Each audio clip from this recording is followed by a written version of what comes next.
Disclaimer: the following program is designed to offend, provoke, and challenge your religious sensibilities.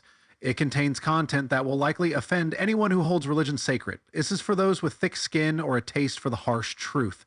If you're easily offended or cherish your religious views, please turn off now. Viewer discretion is strongly advised. You have been warned. Welcome back to Genesis 10, the so-called Table of Nations, where the Bible tries to explain where all people came from and fails miserably. If part 1 exposed its mistakes, contradictions, and out-of-place history, then get ready, because part 2 is even worse. But first, let's clear something up. I keep getting the same tired comment: "You're just using a straw man, blah blah blah." So let's be crystal clear. You watching this are not the only person on the planet. There are billions of people, and a lot of them don't believe what you believe. Some people claim the Bible is completely inerrant, and that Genesis is a perfect, God-breathed history of humanity. Others see it as just another ancient text full of myths and rewrites. This video is addressing both perspectives because, guess what? They both exist. And while we're at it, if you want to argue that Genesis wasn't meant as a flawless divine revelation, maybe take it up with the Bible itself, because it sure thinks it is. So if you want to argue that Genesis isn't meant to be taken as a flawless divine revelation, I don't know what to tell you. The Bible says it is. All right, now that that's out of the way, let's address the fact that some genius is going to show up in my comments and say, I'm a fundamentalist Christian and I don't believe the Bible is inerrant or that Genesis is true. Cool, congratulations, you're the exception, not the rule. This isn't about your personal niche version of Christianity. We're talking about what these groups as a whole officially teach and widely believe. So with that established, let's talk about who actually believes Genesis 10 is divinely inspired and inerrant. Fundamentalist Christians, evangelicals, young earth creationists, conservative Catholics and Protestants, Muslims, and Orthodox Jews. And so here's the problem. If you don't believe in biblical inerrancy, Genesis 10 is just another ancient text rewriting history, borrowing from older cultures and ensuring the chosen ones always come out on top. A politically motivated origin myth, not a historical record. But if you do believe in inerrancy, that this is a flawless, God-breathed record of human history, then you're stuck explaining how this divine genealogy contradicts itself, ignores basic facts, and creates more problems than it solves. Why list nations that didn't exist yet? Why do later biblical books recycle these names for new myths? And why does Genesis 10 directly contradict Genesis 11's Tower of Babel account? You can't dismiss these issues as symbolism or ancient storytelling without undermining the claim of biblical perfection. And if Genesis 10 isn't perfect, then what else isn't?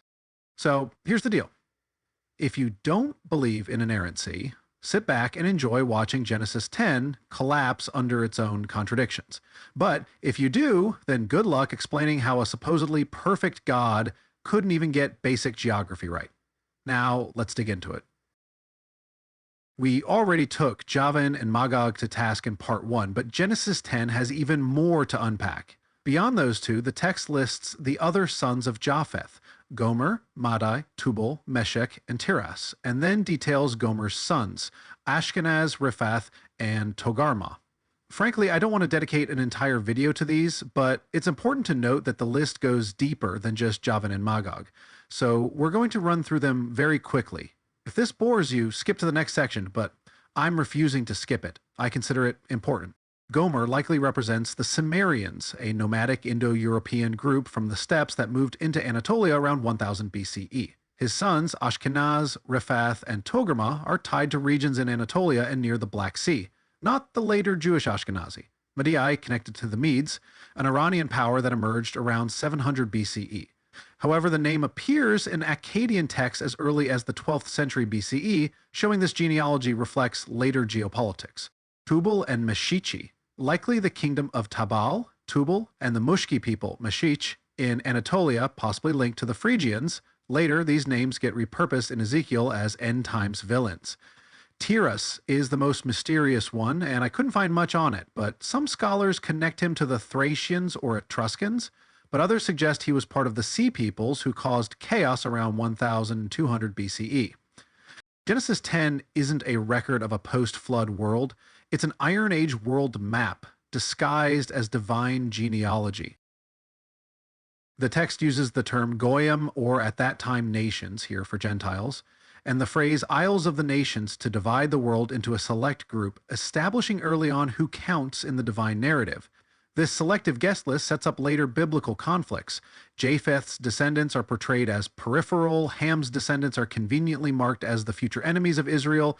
Think Canaanites, Egyptians, Cushites. Shem's descendants are elevated as the chosen ones. In short, Genesis 10 isn't just a list, it's a deliberate exercise in exclusion. The biblical writers crafted this genealogy to justify a divine hierarchy, where if you weren't on the guest list, you might as well not exist. The Bible can't decide when language diversity began. Here in Genesis 10 verse 5, it presents nations as already speaking different languages, while Genesis 11 claims the whole earth had one language until Babel. We'll get to the detailed debunking in the next chapter, but if this book were divinely inspired, maybe God needs to recheck his text. But let's take a quick look ahead at Genesis 11 verse 1 and Genesis 10 verse 5. Some apologists claim Genesis 10:5 retroactively explains later events like predicting divided tongues, but look at the text. Genesis 10:5, by these were the isles of the Gentiles divided in their lands, every one after his tongue, after their families in their nations. It's stated as a present condition, not a future development. Now, let's compare it with Genesis 11:1, and the whole earth was of one language and of one speech. You can't have every nation already divided by language while the whole earth has one language. That's a clear chronological contradiction. Even if Genesis was penned centuries after the events, that doesn't change what it says. Modern editors would call this a massive continuity error. Genesis 10 claims nations are already divided by language, while Genesis 11 asserts the entire world shared one language until Babel. The text contradicts itself, and no apologetic excuse holds water. Meet Nimrod, introduced in Genesis 10 verses 8 through 10. Nimrod is portrayed as the Bible's first mighty hunter and villain, allegedly founding Babel, Assyria, and Nineveh, all future enemies of Israel. If God wiped out the world to purge evil, how did a supervillain like Nimrod emerge so soon? Later traditions cast him more as a personification of chaos than a clear historical figure. Some scholars argue that Nimrod is less historical and more a mythic boogeyman, conveniently demonized to blame all future enemies on one irredeemable figure. Out of that land went forth Assur and builded Nineveh. Assyria was already an established nation, proving that Genesis 10 retroactively explains existing nations. It's as if ancient urban planning hit the fast-forward button. Divine intervention doesn't bother with timelines. Then we have Egypt's mystery tribes. In Genesis 10 verses 13 and 14, Mizraim's descendants are listed, tribes like Ludim, Anamim, Lehabim, Naphtahim, Pathrusim, Kasluhim, and Kaptorim, all of which vanish into obscurity. Then comes the bombshell, out of whom came Philistine. The Philistines, future enemies of Israel, were not Egyptian or Canaanite, but Aegean, related to the Greeks. The Bible misidentifies their origins, mixing up their true Aegean roots with a completely different narrative.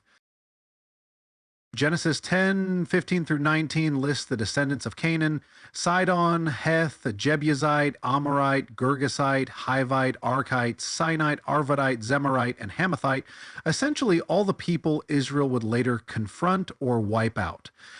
This isn't mere genealogy, it's political justification.